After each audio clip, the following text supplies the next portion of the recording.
ಆತ್ಮೀಯ ವೀಕ್ಷಕರೇ, Royson creations YouTube ಚಾನಲ್ಗೆ ನಿಮಗೆ ಸ್ವಾಗತ. ಇಂದಿನ ಈ ವಿಡಿಯೋದಲ್ಲಿ 8ನೇ ತರಗತಿಯ ಗಣಿತ ವಿಷಯ ಕಲಿಕಾ ಬಲವರ್ಧನೆ ವಿದ್ಯಾರ್ಥಿ ಚಟುವಟಿಕೆ ಪುಸ್ತಕದ ಶೀರ್ಷಿಕೆ 5ರಲ್ಲಿ ಬರುವಂತಹ ವರ್ಗ ಸಂಖ್ಯೆಗಳು ಮತ್ತು ವರ್ಗಮೂಲಗಳು. ಸೊ ಈ ಒಂದು ಕಾನ್ಸೆಪ್ಟ್ ಮೇಲೆ ಇರುವಂತಹ ಪ್ರಶ್ನೆಗಳನ್ನ, ಚಟುವಟಿಕೆಗಳಿಗೆ ಯಾವ ರೀತಿ ಉತ್ತರವನ್ನ ಮಾಡಬೇಕು ಅನ್ನೋದನ್ನ ಈ ವಿಡಿಯೋದಲ್ಲಿ ತಿಳಿಸ್ತಾ ಹೋಗ್ತೀನಿ. ಯಾರೆಲ್ಲ ಮೊದಲ ಬಾರಿ ನಮ್ಮ ಚಾನಲ್ ಅನ್ನ ನೋಡ್ತಾ ಇದ್ದೀರಾ, ಸಬ್ಸ್ಕ್ರೈಬ್ ಮಾಡಿ ಹಾಗೂ ನಿಮ್ಮ ಫ್ರೆಂಡ್ಸಿಗೆ ಶೇರ್ ಮಾಡೋದನ್ನ ಮರಿಬೇಡಿ. ಶೀರ್ಷಿಕೆ 5 ವರ್ಗ ಸಂಖ್ಯೆಗಳು ಮತ್ತು ವರ್ಗಮೂಲಗಳು. ಸೊ ಇಲ್ಲೊಂದಷ್ಟು ನಿಮಗೆ ರೇಖಾಗಣಿತದ ಆಕೃತಿಗಳನ್ನ ಕೊಟ್ಟಿದ್ದಾರೆ. ತ್ರಿಭುಜ, ವರ್ಗ, ಆಯತ, ಸಮಾಂತರ ಚತುರ್ಭುಜವನ್ನ ಕೊಟ್ಟಿದ್ದಾರೆ. ಸೊ ಇಲ್ಲಿ ವರ್ಗವನ್ನ ತೆಗೆದುಕೊಂಡ್ರೆ ನಮಗೆ ವರ್ಗದ ವಿಸ್ತೀರ್ಣ ಗೊತ್ತಿದೆ, ಬಾಹು ಇಂಟು ಬಾಹು ಅಂದ್ರೆ 1 ಇಂಟು 1 ಸೆಂಟಿಮೀಟರ್. ಸೊ ವರ್ಗ ಅಂತ ಬಂದ್ರೆ ನಾವೇನ್ ಮಾಡ್ತೀವಿ, ಬಾಹುವನ್ನ ಗುಣಾಕಾರ ಮಾಡ್ತೀವಿ. ಸೊ ಅದೇ ವರ್ಗ ಸಂಖ್ಯೆಗಳು ಅಂತ ಬಂದಾಗ ನಮಗೆ ಒಂದೇ ಸಂಖ್ಯೆಯನ್ನ 2 ಬಾರಿ ಗುಣಿಸ್ತೀವಿ ನಾವು. ಸೊ 2 2 4, 3 3 9, 4 4 16, 5 5 25. ಸೊ ಇವೆಲ್ಲ ವರ್ಗ ಸಂಖ್ಯೆಗಳು ಆಗ್ತವೆ. ಸೊ 2 3 4 ಇವೆಲ್ಲ ವರ್ಗಮೂಲಗಳಾಗ್ತವೆ. ಸೊ ಇದು ನಿಮಗೆ ಕಾನ್ಸೆಪ್ಟ್ ಅನ್ನು ಅವರು ಇಂಟ್ರೊಡ್ಯೂಸ್ ಮಾಡ್ತಾ ಇದ್ದಾರೆ. ಸೊ ಇಲ್ಲಿ ನೋಡಿ ನಿಮಗೆ 1 4 9 16 25. ಸೊ 20. ನಿಮ್ಗೊಂದು ಗೊತ್ತಿರಬೇಕು, ಒಂದು ವರ್ಗ ಸಂಖ್ಯೆ ಆಗ್ಬೇಕಂದ್ರೆ 2 ಸಮನಾದ ಸಂಖ್ಯೆಗಳ ಗುಣಲಬ್ಧನೆ ಆಗಿದ್ದಾಗ ಮಾತ್ರ ಅದು ಒಂದು ವರ್ಗ ಸಂಖ್ಯೆ ಆಗ್ತದೆ. ಅರ್ಥ ಆಗ್ತಿದೆಯಲ್ಲ? ನೆಕ್ಸ್ಟ್ ನೋಡಿ, ಇಲ್ಲೊಂದು ಆಕ್ಟಿವಿಟಿ ನಿಮಗೆ ಕೊಟ್ಟಿದ್ದಾರೆ. ಏನಂತ ಹೇಳಿದ್ರೆ, ಈ ಒಂದು ಕೋಷ್ಟಕವನ್ನ ನೀವು ಮಾದರಿಯಂತೆ ಭರ್ತಿ ಮಾಡಬೇಕು. ಇಲ್ಲಿ ನಮಗೆ ಸ್ವಲ್ಪವನ್ನ ಭರ್ತಿ ಮಾಡಿ ಅವರು ಕೊಟ್ಟಿದ್ದಾರೆ. So 0 into 0. ಸೊ ನಾನು ಆಗ್ಲೇ ಹೇಳಿದೆ, ಒಂದು ವರ್ಗ ಸಂಖ್ಯೆ ಬೇಕು ಅಂದ್ರೆ ನಮಗೆ 2 ಸಮ ಧನ ಅಥವಾ ಋಣ ಸಂಖ್ಯೆಗಳನ್ನ ನಾವು ಗುಣಲಬ್ಧ ಮಾಡ್ಬೇಕು. ಅದು ಆ ಸಮ ಸಂಖ್ಯೆಗಳು 2 ಋಣ ಸಂಖ್ಯೆ ಹೊಂದಿದ್ರು ಸಹ ಅದು ವರ್ಗ ಸಂಖ್ಯೆ ಆಗುತ್ತೆ. 2 ಧನ ಸಂಖ್ಯೆ ಹೊಂದಿದ್ರು ಸಹ ಅದು ವರ್ಗ ಸಂಖ್ಯೆ ಆಗ್ತದೆ. ಒಂದು ಋಣ ಸಂಖ್ಯೆ ಒಂದು ಧನ ಸಂಖ್ಯೆ ಹೊಂದಿದ್ರೆ 100% ಅದು ಒಂದು ವರ್ಗ ಸಂಖ್ಯೆ ಆಗೋದಿಲ್ಲ.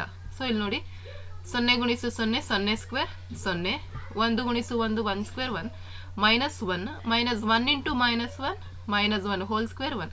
ಆ ರೀತಿ ನಾವು ಇವೆಲ್ಲವನ್ನ ತುಂಬಿಸ್ತಾ ಹೋಗ್ಬೇಕು. ಸೊ ನಾನು ಕಂಪ್ಲೀಟ್ ಇಡೀ ಕೋಷ್ಟಕವನ್ನೇ ನಾನು ಫಿಲ್ ಮಾಡಿದ್ದೀನಿ. ಸೊ ಇಲ್ಲಿ ನೋಡಿ 3 ಕೊಟ್ಟಿದ್ದಾರೆ, 3 3 9. ಸೊ ಹಾಗಾಗಿ 3 ಸ್ಕ್ವೇರ್ 9 ಆಗುತ್ತೆ. ಅದೇ ರೀತಿ ಮೈನಸ್ ಅನ್ನ ಕೊಟ್ಟಿದ್ದಾರೆ. -3 ಗುಣಿಸು -3 ಮಾಡಿದ್ರೆ ಎಷ್ಟಾಗುತ್ತೆ, -3 ಹೋಲ್ ಸ್ಕ್ವೇರ್ 9 ಬರುತ್ತೆ. 4 4 4 ಸ್ಕ್ವೇರ್ 16.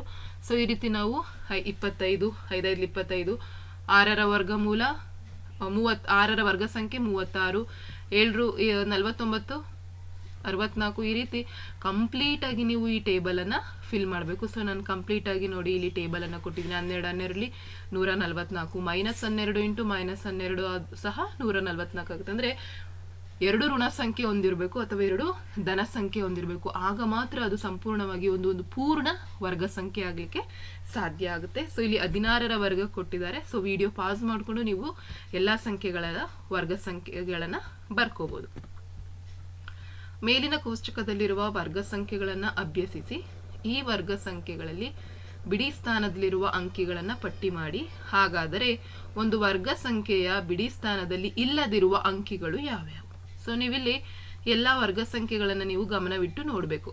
ಸೊ ಈ ವರ್ಗ ಸಂಖ್ಯೆಗಳ ಬಿಡಿ ಸ್ಥಾನವನ್ನ ನೋಡ್ತಾ ಬನ್ನಿ. ಸೊ ಯಾವ ಸಂಖ್ಯೆ ಇಲ್ಲ ಅಲ್ಲಿ ಅದನ್ನ ಇಲ್ಲಿ ಬರಿಬೇಕು. ಸೊ 2 ಇಲ್ಲ, 3 ಇಲ್ಲ, 7 ಇಲ್ಲ, 8 ಇಲ್ಲ. ಈ ಅಂಕಿಗಳನ್ನ ಬಿಟ್ಟು ಉಳಿದಂತಹ ಅಂಕಿಗಳಲ್ಲಿ ಇದಾವೆ. ಈ ಗುಣಲಕ್ಷಣದ ಆಧಾರದ ಮೇಲೆ ಕೊಟ್ಟಿರುವ ಸಂಖ್ಯೆಗಳಲ್ಲಿ ಪೂರ್ಣ ವರ್ಗವಲ್ಲದ ಸಂಖ್ಯೆಗಳನ್ನು ಗುರುತಿಸಲು ಸಾಧ್ಯವೇ? ಸಾಧ್ಯ, ಹೌದು. ಈಸಿಯಾಗಿ ನಾವು ಗುರುತಿಸಬಹುದು.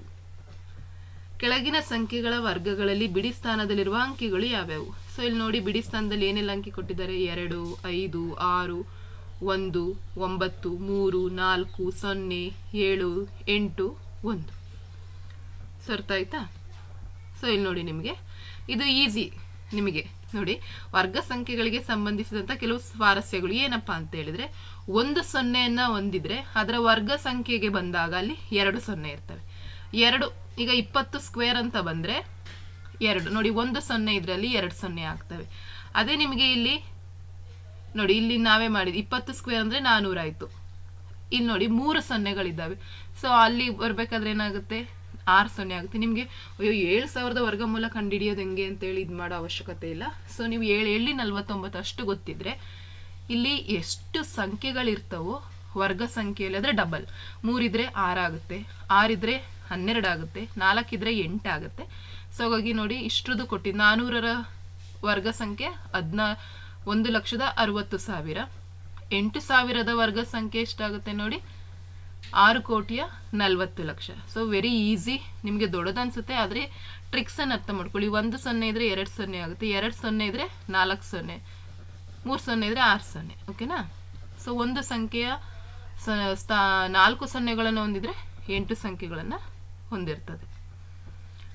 ನೆಕ್ಸ್ಟ್ ಇಲ್ಲಿ ಇನ್ನೊಂದು ನೋಡಿ, ಯಾವುದೇ 2 ಕ್ರಮಾನುಗತ ತ್ರಿಕೋನೀಯ ಸಂಖ್ಯೆಗಳನ್ನು ಕೂಡಿದಾಗ ಎಂತಹ ಸಂಖ್ಯೆ ಪಡೆಯುತ್ತೇವೆ? ಆಬ್ವಿಯಸ್ಲಿ ವರ್ಗ ಸಂಖ್ಯೆಯನ್ನೇ ನಾವು ಪಡೆಯುವಂಥದ್ದು. ನಿಮಗೆ ಅದಕ್ಕೊಂದು ಉದಾಹರಣೆಯನ್ನು ಇಲ್ಲಿ ನೋಡಿ ಕೊಟ್ಟಿದ್ದಾರೆ ಇಲ್ಲಿ. ಸೊ ಇವು ತ್ರಿಕೋನೀಯ ಸಂಖ್ಯೆಗಳು, ಇವುಗಳನ್ನ ಕೂಡಿಸ್ತಾ ಬಂದ್ರೆ ನಮಗೆ ವರ್ಗ ಸಂಖ್ಯೆ ಸಿಗ್ತಾ ಹೋಗ್ತಿದೆ. ನೆಕ್ಸ್ಟ್ ಇಲ್ಲೊಂದು ಚಟುವಟಿಕೆಯನ್ನು ಮಾಡ್ಲಿಕ್ಕೆ ಹೇಳಿದ್ದಾರೆ. ಮೊದಲ 1, 2, 3, 4 ಹೀಗೆ ಮೊದಲ 20 ಬೆಸ ಸಂಖ್ಯೆಗಳನ್ನು ನೀವು ಅವುಗಳ ಮೊತ್ತವನ್ನು ಕಂಡುಹಿಡಿತಾ ಹೋಗಬೇಕು. ಸೊ ಇಲ್ಲಿ ನೋಡಿ 1 3ರ ವರ್ಗ ಎಷ್ಟಾಗುತ್ತೆ? 4. ಸೊ ಒಂದು ವರ್ಗ ಸಂಖ್ಯೆ ಬರುತ್ತೆ. 1 + 3 + 5 9, ಅದು ಸಹ ಒಂದು ವರ್ಗ ಸಂಖ್ಯೆ. 1 + 3 + 5 + 9 16. ಸೊ ಇಲ್ಲಿ ಹೇಗೆ ಬರುತ್ತೆ ಅಂದರೆ ಕ್ರಮಾನುಗತದಲ್ಲಿ ಬರ್ತದೆ. 4 9 16 25 36 49 64 81 100. ಸೊ ನೋಡಿ ನಾನು ಇಲ್ಲಿ ಕಂಪ್ಲೀಟ್ ಆಗಿ ಮಾಡಿದ್ದೀನಿ. ಸೊ ಸ್ಟಾರ್ಟಿಂಗ್ ಮೊದಲನೇ ಬೆಸ ಸಂಖ್ಯೆ ತಗೋಬೇಕು. ನೆಕ್ಸ್ಟ್ 1 + 3 1 + 3 + 5 1 + 3 + 5 + 7, ಅದಕ್ಕೆ 9 ಆ್ಯಡ್ ಮಾಡಿ, ನೆಕ್ಸ್ಟ್ 11 ಆ್ಯಡ್ ಮಾಡಿ, ನೆಕ್ಸ್ಟ್ 13. ಸೊ ಈ ರೀತಿ ನಾವು ಆ್ಯಡ್ ಮಾಡ್ತಾ ಹೋದರೆ ನಮಗೆ ವರ್ಗ ಸಂಖ್ಯೆಗಳು ಸಿಗ್ತಾ ಹೋಗುತ್ತೆ. ನೆಕ್ಸ್ಟ್ ಮೊದಲ 1 ಸ್ವಾಭಾವಿಕ ಸಂಖ್ಯೆಯ ಮೊತ್ತವನ್ನು 1 ಸ್ಕ್ವೇರ್ ಎಂದು, ಮೊದಲ 2 ಸ್ವಾಭಾವಿಕ ಸಂಖ್ಯೆಗಳ ಮೊತ್ತವನ್ನು 2 ಸ್ಕ್ವೇರ್ ಎಂದು, ಮೊದಲ 3 ಸ್ವಾಭಾವಿಕ ಸಂಖ್ಯೆಗಳ ಮೊತ್ತವನ್ನು 3 ಸ್ಕ್ವೇರ್ ಎಂದು ಹೀಗೆ ಮುಂದುವರಿಸಿದರೆ ಮೊದಲ n ಬೆಸ ಸ್ವಾಭಾವಿಕ ಸಂಖ್ಯೆಗಳ ಮೊತ್ತವನ್ನು ಹೇಗೆ ವ್ಯಕ್ತಪಡಿಸ್ತೀರಾ? n ಸ್ಕ್ವೇರ್ ಅಂತೇಳಿ ಬರಿಬೋದು, ಹೌದು ತಾನೆ? ಸೊ ಈಸಿಯಾಗಿ ನಾವು ಬರಿಬೋದು. ನೆಕ್ಸ್ಟ್ ನಮಗಿಲ್ಲಿ ವರ್ಗಮೂಲವನ್ನು ಯಾವ ರೀತಿ, ಈಗ ನಾವು ವರ್ಗ ಸಂಖ್ಯೆ ಗೊತ್ತಾಯಿತು. ಈಗ ನಮಗೆ 49 ಅನ್ನೋದು ಒಂದು ವರ್ಗ ಸಂಖ್ಯೆ ಆಗಿರ್ತದೆ. ಅದರ ವರ್ಗಮೂಲ ಯಾವುದು? ಎಷ್ಟನ್ನ ಗುಣಿಸಿದ್ರೆ ನಮಗೆ 49 ಬರ್ತಾ ಇದೆ? 7 7 49. ಆ 7ಅನ್ನೇ ನಾವು ವರ್ಗಮೂಲ ಅಂತ ಹೇಳಿ ಕರೆಯೋದು. ಅರ್ಥ ಆಗ್ತಾ ಇದೆಯಾ? ಸೊ ಇಲ್ಲಿ ನೋಡಿ 1ರ ವರ್ಗಮೂಲ 1 ಆಗಿರುತ್ತೆ, 4ರ ವರ್ಗಮೂಲ 2 ಆಗಿರುತ್ತೆ. √4 = 2 ಆಗುತ್ತೆ. ಅಂದರೆ 2 2 4. ಓಕೆನಾ? ಅದೇ ರೀತಿ 121 ಅಂತ ಬಂದರೆ 11 11 121. ಹಾಗಾಗಿ 11 ಅನ್ನೋದು 121ರ ವರ್ಗಮೂಲ. ಸೊ 144ರ ವರ್ಗಮೂಲ ಯಾವುದು? 12. ಯಾಕೆಂದರೆ 12 12ರಲ್ಲಿ 144.